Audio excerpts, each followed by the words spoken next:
Hello, we are Team T, comprising of Aradhya, Shraddha, Afroz, Alex, Junjin, and Shilpa. Today, we would like to demonstrate a model which classifies images of numbers from handwritten documents into classes of corresponding digits.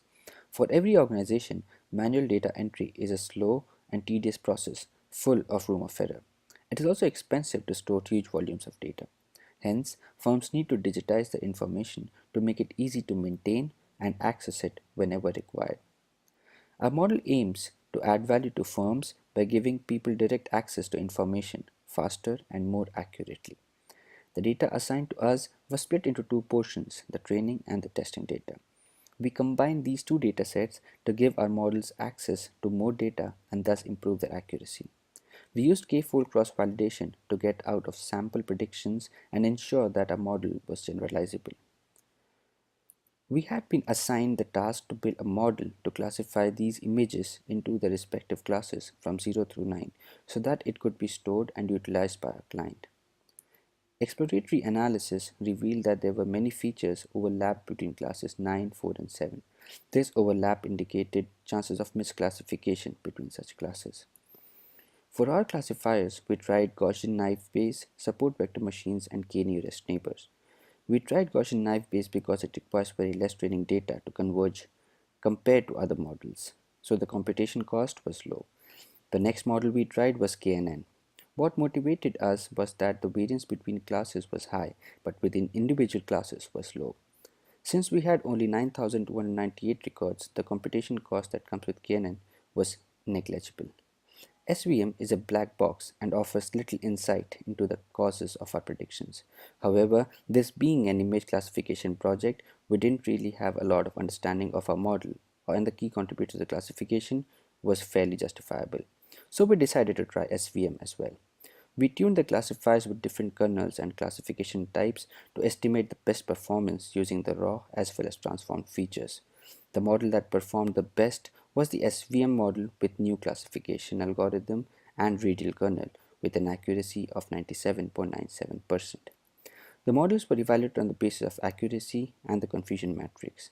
The SVM model built with C-type classification algorithm yielded best performance out of all the models. We also did some manual inspection wherein we pulled out all our wrong predictions and rendered the images to find out if they were truly legible or not. Our model is useful for organizations that need digit extraction for the use. It can be used to digitize old records that were manually maintained earlier, such as old census records. Another use is at retail stores for inventory management to keep a track of the stock level that has been manually inspected and reported by the staff.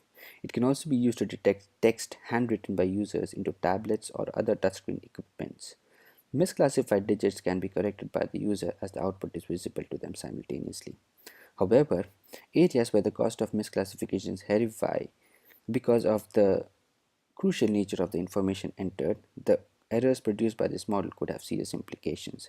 For example, for data like SSN, bank account number, and transaction amount, a model of much higher accuracy will be required.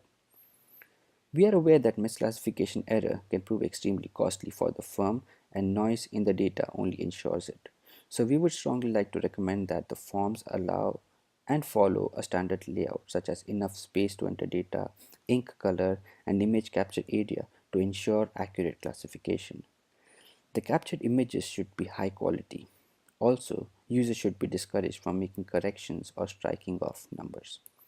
In the future, to prevent misclassification, we plan to add a class for those images that cannot be confidently classified into any other classes.